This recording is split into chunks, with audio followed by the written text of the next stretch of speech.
Dear students, हम लोगों ने अपनी लास्ट क्लास में वैदिक पीरियड के बारे में डिस्कस किया था कि वैदिक पीरियड क्या था और वहाँ पर कौन कौन से चेंजेस आए थे। आज हम उसी वैदिक पीरियड का डिटेल डिस्कशन करेंगे to understand more facts related to Vedic and later Vedic period. आज हम उसको लेक्चर को शुरू करने वाले हैं। ये सारे जो लेक्चर्स हैं, इसका एक मोटिव है कि आप पर्टिकुलर टाइम पीरियड के बारे में, हिस्ट्री के पर्टिकुलर सेगमेंट के बारे में ज़्यादा से ज़्यादा तथ्यों को, फैक्ट्स को समझ पाएँ, to make write your questions which are expected to be put up in your examinations related to general study section, particularly Indian history section.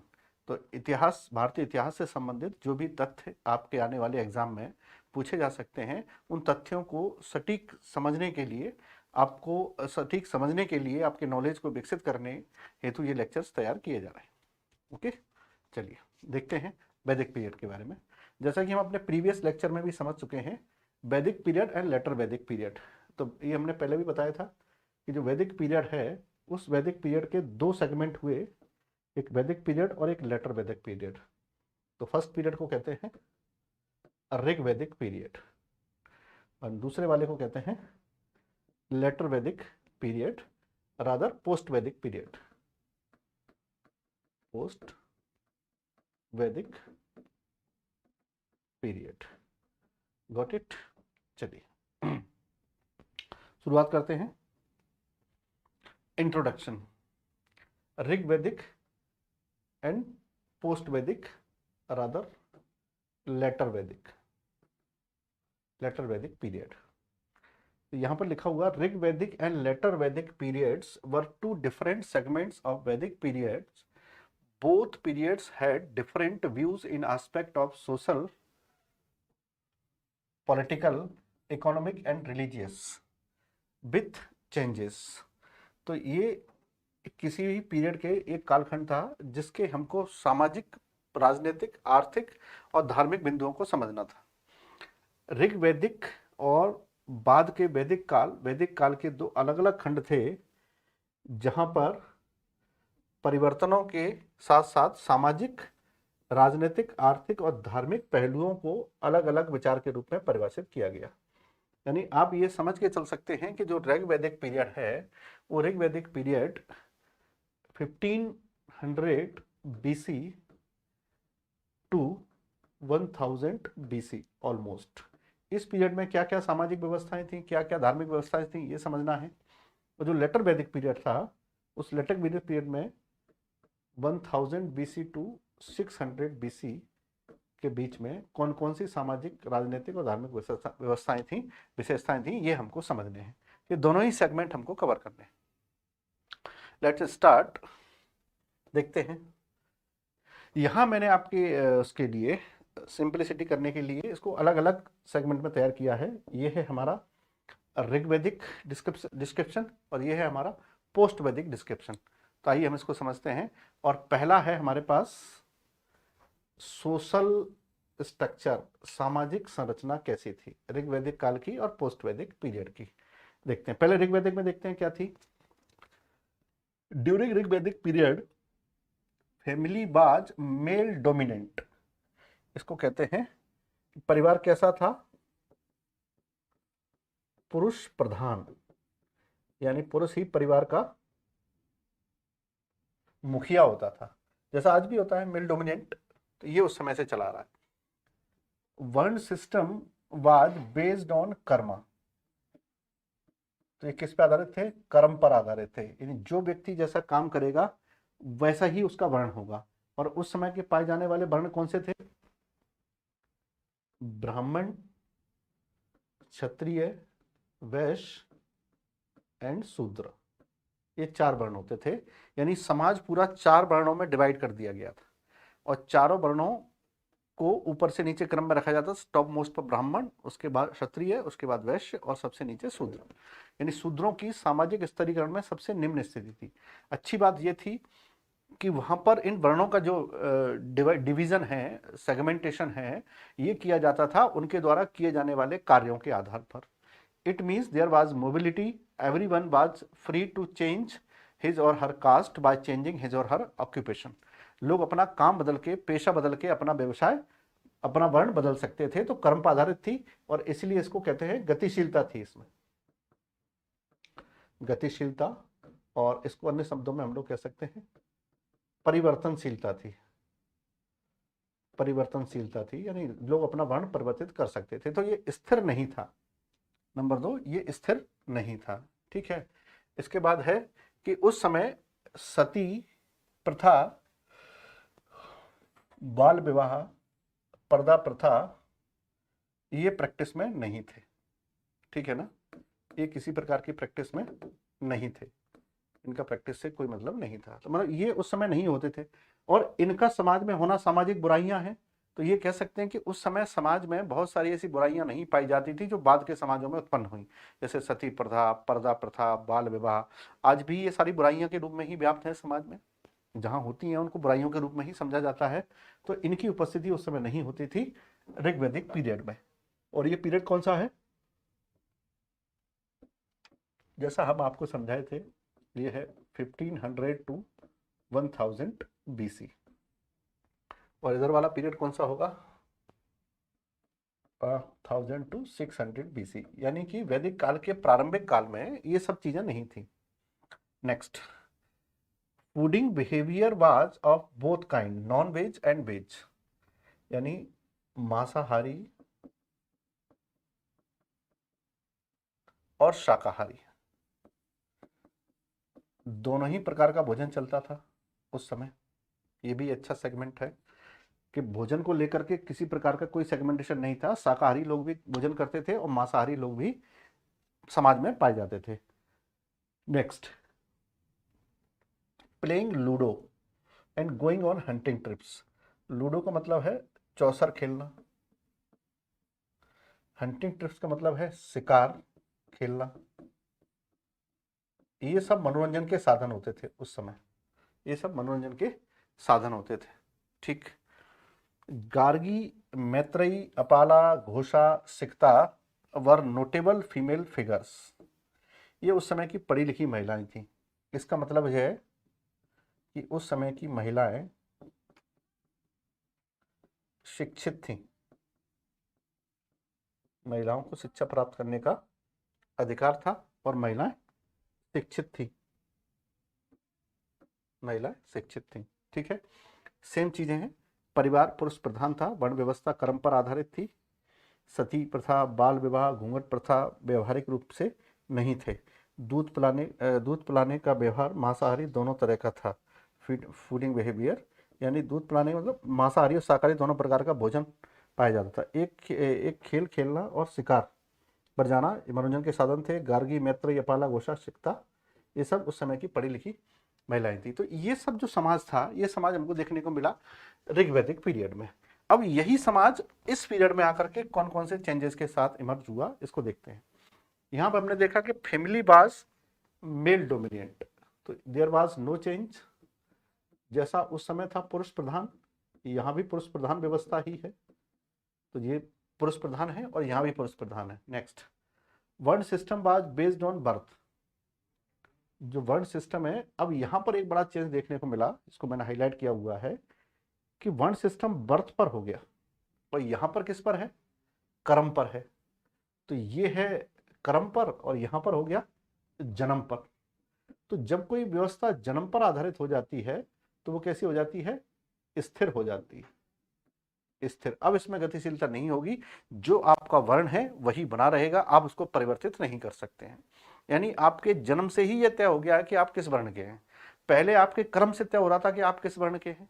तो यहां भी ब्राह्मण, क्षत्रिय, वैश्य और शूद्र ही रहेंगे, लेकिन अब उनमें चेंजेस देखने को नहीं मिलेंगे। ठीक है। Fooding behaviour was of both kind, मांसाहारी और शाकाहारी, ये दोनों ही प्रकार का भोजन अस्तित्व में था, उस समय भी पाया जाता था। सेम वही, no change. Playing ludo and going on hunting trips, यानी शिकार खेलना और चौसर खेलना, ये यहाँ भी पाए जाते थे। तो सोसाइटी में there was only one change, that was the change of base for varna system. Varna system का जो आधार था वो बदला है और कुछ भी चेंजेस नहीं हुए। तो वर्ण सिस्टम का आधार क्या चेंज हो गया? क्रम से हट करके जन्म पर हो गया है। इसका मतलब है कि यहां वर्ण व्यवस्था कैसी थी? खुली, ओपन, और यहां वर्ण व्यवस्था कैसी हो जाएगी? बंद, क्लोज्ड। ये बंद व्यवस्था यहां पर हो जाएगी। बंद व्यवस्था वही है जिसमें कोई आ जा नहीं सकता है, और पहले वर्ण व्यवस्था खुली थी, कोई भी उसमें आ जा सकता था, तो वर्ण व्यवस्था खुली थी। अब वर्ण व्यवस्था कैसी हो गई है? बंद हो गई है। समझ गए? तो ये चेंजेस हमको देखने को मिला यहाँ पर। नेक्स्ट, इकोनॉमिक स्ट्रक्चर की बात करते हैं। इकोनॉमिकली क्या था वहां पर? तो इकोनॉमिक स्ट्रक्चर की बात करेंगे तो ऋग्वैदिक पीरियड में मुद्रा व्यवस्था तो थी नहीं, हाँ वस्तु विनिमय पाया जाता था, जिसको कहते थे बार्टर सिस्टम।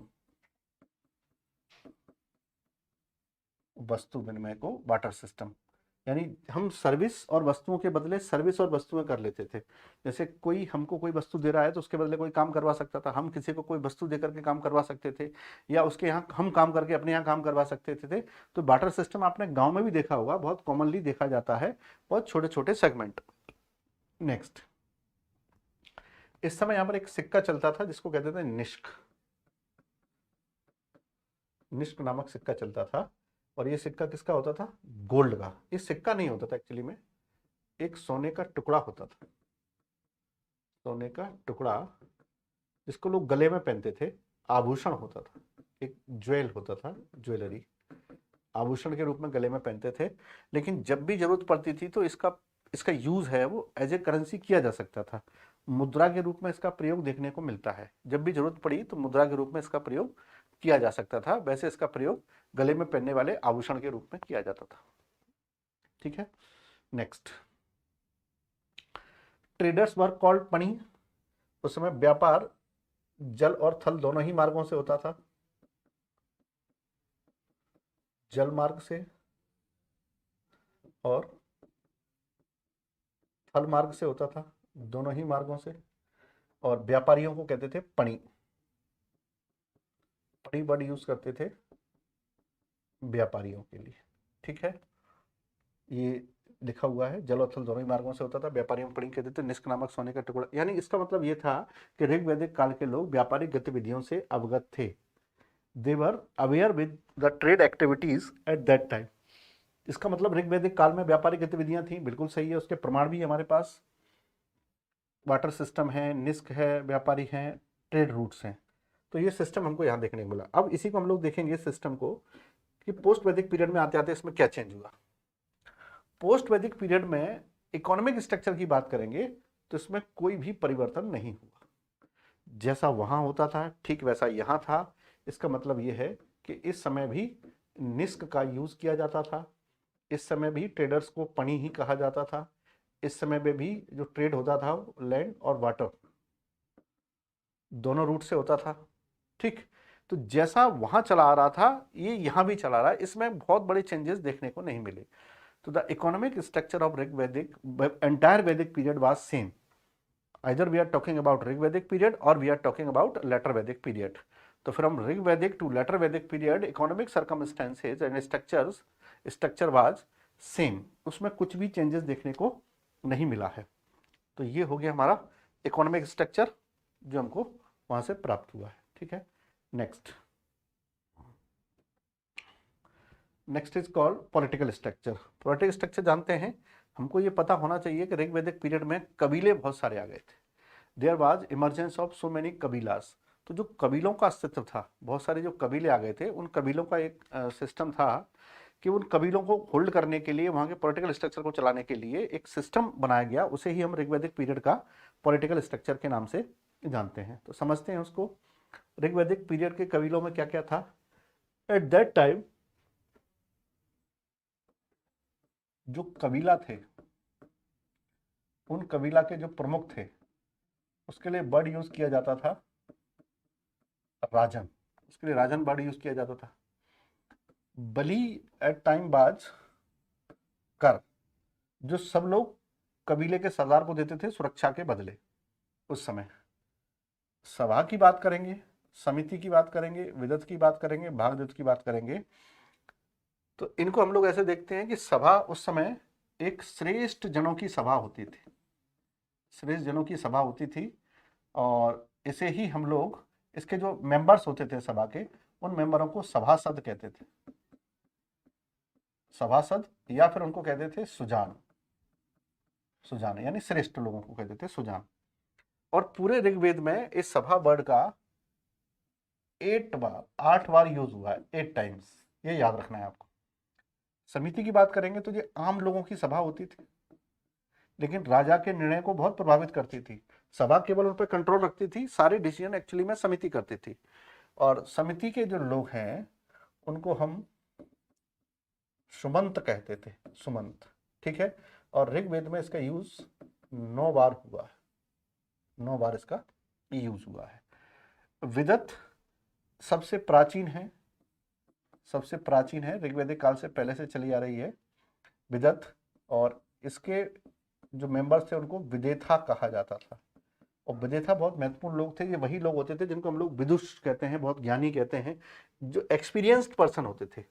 पूरे ऋग्वेद में इसका यूज 22 बार किया गया है, ठीक। भागदुद, तो भागदुदवाज एक पोस्ट होती थी, राजा और उसके मंत्रियों में जो चीजों को डिस्ट्रीब्यूशन करते थे, मिडिल मैन होता था, उसको कहते थे भागदूत। राजा और उसकी जो सभा है, समिति है, उस समिति के लोगों में जो भी चीज़ों का डिस्ट्रीब्यूशन होना है, जो भी निर्णय है उसका फिर से रिव्यू होना है, ये सारे कार्य करने की जिम्मेदारी किसकी होती थी? भागदूत की होती थी। तो इसमें आपके लिए फैक्ट बहुत है याद रखने के लिए। जैसे कबीला के प्रमुख को क्या कहते थे? राजन। तो राजन शब्द यहाँ पर था। तो बलि का मतलब क्या था? सुविधा या कर जो राजा को प्राप्त होता था।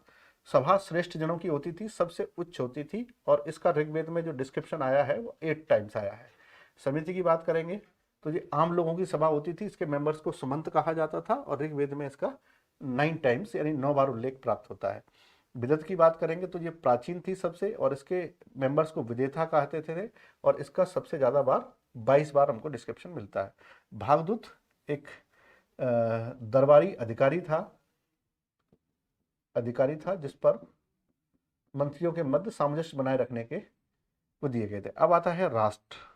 अगर हम राष्ट्रपद की बात करेंगे तो उस समय पर जो राष्ट्रपद है वो किसे कहते थे कि एक पर्टिकुलर टेरिटरी में, किसी भी निश्चित भौगोलिक क्षेत्र में अगर कोई किंग है, यानी कि जिसे हम लोग राजन कहेंगे, और किंग के अंडर में उसकी बहुत सारी प्रजा भी है, उसकी बहुत सारी प्रजा भी है, और उसमें ये वर्ड और था कि इस सारे जितने भी लोग हैं, ये कबीले के लोग हैं, ये जो कबीला है इस कबीले में लगभग एक ही निर्जातीयता के लोग रहेंगे। राजा, जन यानी निर्जातीयता, निर्जातीय यानी एथनिसिटी, निर्जातीयता के लोग, निश्चित भूभाग, निश्चित भूभाग, तो इसे कलेक्टिवली कहा जाएगा राष्ट्र। राष्ट्र इंग्लिश में हम लोग कह सकते हैं नेशन। तो ये कॉन्सेप्ट उस समय था। तो राष्ट्र वर्ड उस समय आ चुका था। राष्ट्र क्या होता, ये भी हमने बताया कि राष्ट्र क्या था, कैसे काम करता था, समझ गए। तो ये वो सेगमेंट है जिसके बारे में हमको ये पता होना चाहिए कि ऋग्वैदिक पीरियड में पॉलिटिकली कौन कौन सी चीज़ें एग्जिस्ट करती थी। तो पॉलिटिकली कौन कौन सी चीज़ें एग्जिस्ट करती थी, उनके लिए क्या क्या प्रावधान किए गए, किस किस प्रकार से उनका डिस्क्रिप्शन मिलता है, ये चीज़ें यहाँ हमको पता होना चाहिए ऋग्वैदिक काल के बारे में। जैसे राजन, बलि, सभा, समिति, विदत,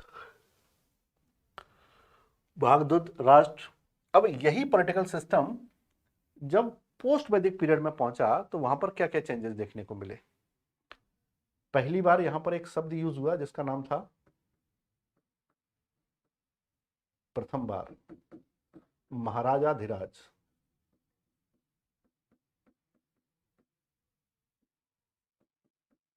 महाराजाधिराज ये वर्ड देखने को मिला। राष्ट्र वर्ड पहले से चला आ रहा था तो ये पहले से नहीं कहा जाएगा। जन और जनपद का उदय हुआ। अब देखिए जन और जनपद क्या होते हैं। जैसे मैंने अभी बताया था कि राष्ट्र है, ये एक राष्ट्र है, ये एक राष्ट्र है, ये एक राष्ट्र है, ये एक राष्ट्र है, इसमें एक ही एथनिसिटी के लोग रहते हैं, यानी ये अलग अलग प्रकार के क्या हैं, नेशन हैं। इसमें अलग अलग एक ही कम्युनिटी, यहाँ पर कोई कम्युनिटी के लोग रहते हैं, यहाँ पर कोई कम्युनिटी के लोग रहते हैं, उन्होंने अपना नेशन बना लिया, अलग अलग कम्युनिटी के लोगों ने अपने अपने नेशन बना लिए। अब इसके बाद क्या होता है कि पॉलिटिकल चीज़ें एक्वायर करना होता है किसी राज्य को अपने को प्रूफ करने के लिए। अब यहाँ पर इस स्टेट के व्यक्ति ने इन सबको एक्वायर कर लिया। तो जब तक ये कॉन्सेप्ट है इसको हम लोग कहेंगे जन, और जब इसमें राजा वगैरह बैठ गया है तो इसको हम लोग कह देंगे जनपद। तो ये जनपद का सिस्टम हो गया। जब ऐसे ही जनपद मिलकर के अपने आप को, कुछ जनपदों को मिला करके बड़े बड़े एरिया फॉर्म कर लिए जाएंगे तो उसे हम लोग कहेंगे महाजनपद। तो ये महाजनपद होते थे, ठीक है। तो ये जनपद का कॉन्सेप्ट और महाजनपद का कॉन्सेप्ट इसी समय देखने को मिलता है। ये ऋग वैदिक पीरियड का सबसे महत्वपूर्ण सेगमेंट है। पोस्ट वैदिक पीरियड में आते आते यहाँ पर ये चेंज देखने को मिले। बाकी आपको पता है सभा पहले से थी, समिति पहले से थी, ये भी अभी एग्जिस्ट करती हैं, लेकिन पोस्ट वैदिक पीरियड में सभा और समिति का कॉन्सेप्ट थोड़ा सा चेंज हुआ। सभा और समिति की जो पावर है वो बढ़ गई, यानी सभा और समिति के पास टैक्स लगाने और राजा के निर्णयों को प्रभावित करने की शक्तियां भी आ गई, जो ऋग वैदिक पीरियड में नहीं थी। यानी लगभग 600 सालों के बाद, 600 सालों के बाद ये देखने को मिला कि सभा और समिति ताकतवर हो गई। अब राजा अपनी मनमानी नहीं कर सकता था। It means authoritarian behaviour of king was challenged by sabha and samiti as a advisory council. वो एडवाइजरी काउंसिल थी तो राजा को उनको जवाब देना पड़ता था, इसीलिए ये सिस्टम निकल के आया और इस समय सभा और समिति सबसे ज़्यादा ताकतवर हो गई। आपको इसमें दो ही चीज़ें याद रखनी है, जो कॉन्सेप्ट सबसे पहले आए हैं, जैसे महाराजा धिराज पहली बार आया है, फर्स्ट टाइम, ये याद रखना है। जन और जनपद का कॉन्सेप्ट आया है, ये भी पहली बार आया है। आगे चल के देखेंगे तो यहाँ एक नहीं बहुत सारे महाजनपद बनने वाले हैं। जनपद तो बहुत सारे थे, जनपदों की संख्या तो लगभग 100 से भी ज़्यादा बन गई थी, लेकिन बाद में इसके बाद जनपदों की संख्या केवल 16 हो गई थी महाजनपदों की। और उन 16 महाजनपदों ने भारत पर पॉलिटिकली बहुत कुछ काम किया, इसलिए उस पीरियड को हम लोग महाजनपद काल या महाजनपद पीरियड भी कह देते हैं, ठीक है। तो हमने देखा पॉलिटिकली क्या चेंज हुआ, ऋग वैदिक पीरियड में पॉलिटिकली क्या हो रहा था, और पोस्ट वैदिक में जाकर के क्या क्या चेंजेस हो गए, ये हम लोगों ने समझने की कोशिश की, ठीक। नेक्स्ट देखते हैं, धार्मिक रूप से देखते हैं। ऋग वैदिक पीरियड में नेचर की पूजा की जाती थी, यानी प्रकृति की पूजा की जाएगी, प्रकृति की पूजा की जाएगी, ठीक है। और जो प्रकृति की पूजा है, ये जो प्रकृति की पूजा है, इस पूजा के तहत सबसे प्रमुख देवता कौन होंगे? इंद्र, वरुण, क्योंकि इंद्र किसका देवता है? वर्षा का। वरुण किसका है? वायु का। और अग्नि, आग का देवता। जिन प्राकृतिक चीजों से लोग डरते थे उन्हीं प्राकृतिक चीजों की पूजा करते थे। तो ऋग वैदिक काल में अगर हम कहें तो प्रकृति पूजक समाज पाया जाता था। There was nature worshipper society during Rig Vedic period because people were afraid of natural calamity. तो नेचुरल जो क्लाइमेटी थी, नेचुरल डिजास्टर थे, उनसे लोग बहुत डरते थे, जैसे तूफान आने से, बाढ़ आने से, आग लगने से। जंगल में आप रहेंगे, प्राकृतिक चीज़ों से डरना ही पड़ेगा। तो लोग इन प्राकृतिक चीज़ें मानते थे कि अगर हम प्राकृतिक चीज़ों की पूजा करेंगे, रिस्पेक्ट करेंगे, तो शायद ये प्राकृतिक चीज़ें, नेचुरल चीज़ें हमको हार्म नहीं पहुँचाएंगी, ये हमको हार्म नहीं पहुँचाएंगी। तो प्राकृतिक चीज़ें हार्म नहीं पहुँचाएंगी, इसी कारण से प्रकृति की पूजा व्यवस्था यहाँ पर प्रारंभ हुई। याद रखेंगे, प्रकृति के इन सारे तत्वों में से किसी की भी मूर्ति नहीं बनाई जा सकती है, इसलिए हम ये कहेंगे इस व्यवस्था में मूर्ति पूजा नहीं थी, मूर्ति पूजा का कोई भी अस्तित्व यहाँ पर नहीं था। समझ गए? तो मूर्ति पूजा का हमको कुछ भी सेगमेंट यहाँ से देखने को नहीं मिलता है। तो idol worship was not there Rig Vedic काल में, नेचर वर्शिप वाज देयर, प्रकृति की पूजा होती थी। एंड नेक्स्ट वन वाज, अब हम देखते हैं पोस्ट वैदिक पीरियड के आते आते क्या क्या चेंजेस देखने को मिले। देखिए, प्रकृति से हम क्यों डरते थे? क्योंकि प्रकृति लोगों को हार्म कर सकती थी। अब यहां पर एक नया कॉन्सेप्ट निकल के आया पोस्ट वैदिक पीरियड में, इस प्रकृति को, संसार को जो बनाने वाले हैं, इस सृष्टि के निर्माता के रूप में, ठीक है ना, इस सृष्टि के निर्माता के रूप में कुछ देवताओं के नाम आए। उनको कहते थे ब्रह्मा, विष्णु और महेश। ये आया कि इन लोगों ने संसार की सृष्टि को बनाया है। अब देखिए ये सब क्रिएटर हैं, ये सब क्रिएटर हैं। ब्रह्मा है ऑलमाइटी, विष्णु क्रिएटर, महेशा, ये सब संसार को बनाने वाले हैं, संसार को चलाने वाले हैं।